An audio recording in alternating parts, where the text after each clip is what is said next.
In the quiet land of Umuaka, where the morning sun kissed red clay huts, and fireflies danced in the night like tiny stars, there lived a people who believed one thing deeply: that love is stronger than wealth. The river Idemali flowed near them, whispering old secrets from the ancestors. Children chased goats in the fields.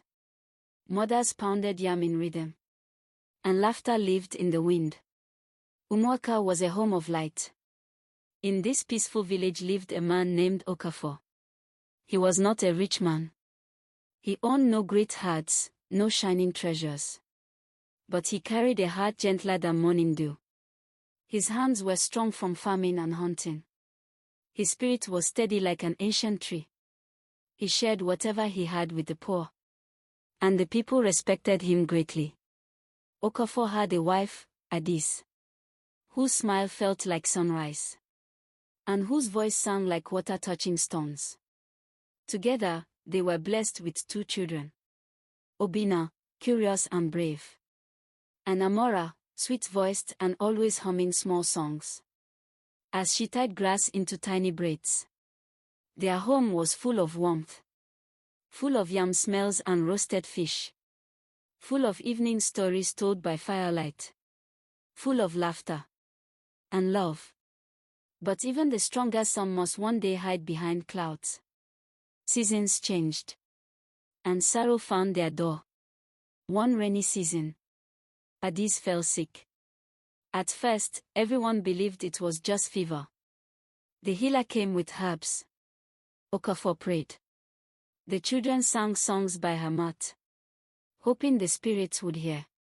But her breath grew weak, like a small flame fighting cold wind. One stormy night, as thunder roared like talking gods, and lightning painted the sky white with grief, Adaeze called her husband close. With shaking breath she whispered, "Take care of them. Let them never forget love."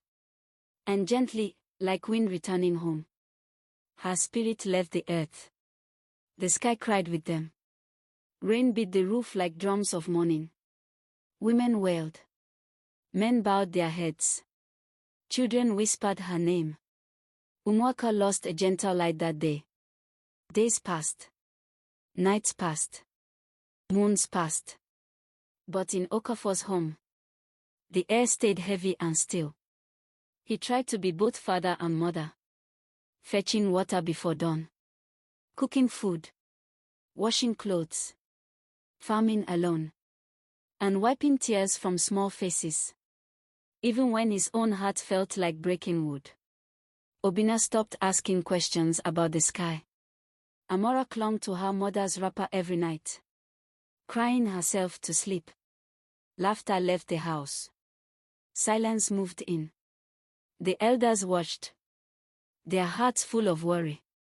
They whispered among themselves, "A pot without water dries.